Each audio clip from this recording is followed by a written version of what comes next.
নমস্কাৰ স্তুতি গোস্বামী নামৰ চেনেলটোৰ এটা নতুন ভিডিঅ' লৈ পুনৰবাৰ সকলোকে স্বাগতম জনাইছোঁ।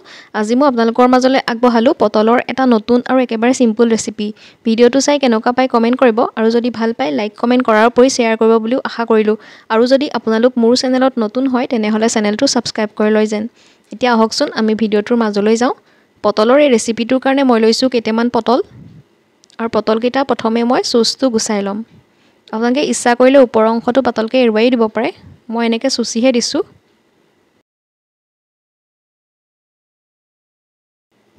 আৰু চুচ গুচাই লোৱা পটলকেইটা মই এতিয়া ভালদৰে ধুই ল'ম আৰু পানীৰ পৰা টুকি লৈ পটলকেইটা মই দুফাল কৰি ল'লোঁ। এতিয়া মই পটলখিনি সিজাই ল'ম আৰু সিজাবৰ কাৰণে এটা কেৰাহী গেছৰ ওপৰত তুলি তাতে মই কাটি লোৱা পটলখিনি দি দিলোঁ।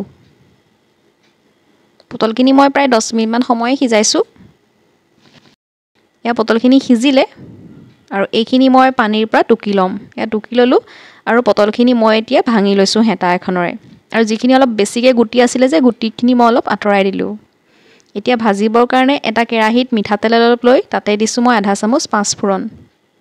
পাঁচফোৰণখিনি ৰঙচুৱা হোৱাত মই দুটা মিডিয়াম চাইজৰ পিঁয়াজ কাটিছিলোঁ, সেই পিঁয়াজকেইটা দি দিলোঁ আৰু পিঁয়াজখিনি মই ৰঙচুৱা হোৱাকৈ ভাজি ল'ম। আৰু পিঁয়াজখিনি ভাজি থাকোঁতে ইয়াতে মই দিছোঁ 3টা কেঁচা জলকীয়া। এইটো পটলৰ একেবাৰে সিম্পল ৰেচিপি হয়। আপোনালোকে যদি আগতে খোৱা নাই এবাৰ ট্ৰাই কৰি চাব পাৰে। পিঁয়াজখিনি ৰঙচুৱা হোৱাত মই যিখিনি পটল সিজাই লৈছিলোঁ সেইখিনি ইয়াতে দি দিলোঁ। আৰু এতিয়া মই এইখিনি হাই ফ্লেমত প্ৰায় 10 মিনিটমান সময় ভাজি ল'ম। আৰু পটলখিনি ভাজি থাকোঁতে মই ইয়াতে দিছোঁ হালধি আৰু আন্দাজমতে নিমখ। সাধাৰণতে পটলৰ শুকান ভাজি মিহিকৈ ফাল ভাজি ডালনা বা কালিয়া বনাই খোৱা হয়। কিন্তু একেটা পদ্ধতিয়ে খাই খাই আমনি লাগিলে আপোনালোকে এই পদ্ধতিও এবাৰ ট্ৰাই কৰি চাব পাৰে। আৰু এতিয়া মই ইয়াতে দিছোঁ আধা চামুচ জিৰা পাউডাৰ আৰু আধা চামুচ ৰেড চিলি পাউডাৰ আৰু গোটেইখিনি মই ভালদৰে মিহলাই ল'ম। এইটো পটলৰ একেবাৰে কম সময়তে হোৱা সিম্পল ৰেচিপি হয়। আৰু যেতিয়া পটল বেছিকৈ ওলায় তেতিয়া একেটা পদ্ধতিৰে খাই আমনি লাগিলে আপোনালোকে এইটো পদ্ধতি এবাৰ ট্ৰাই কৰি চাবচোন, খাই নিশ্চয় ভাল পাব। এনেও ৰন্ধন পদ্ধতিটো অকণমান সলাই দিলে খাই বস্তুবোৰ টেষ্ট এটা বেলেগকৈ পোৱা যায়।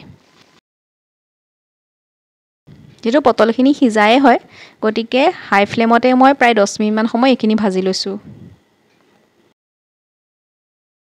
একেবাৰে সিম্পল ভাজি হয়। গৰমে গৰমে ৰুটি নাইবা ভাতৰ লগত খাই এই ভাজিটো ভাল লাগে। ভাজিখিনি মোৰ প্ৰায় হৈছেই। ইয়াতে মছলাও বেছি মই দিয়া নাই, মাত্ৰ জিৰা পাউডাৰ আৰু ৰেড চিলি পাউডাৰ দিছোঁ।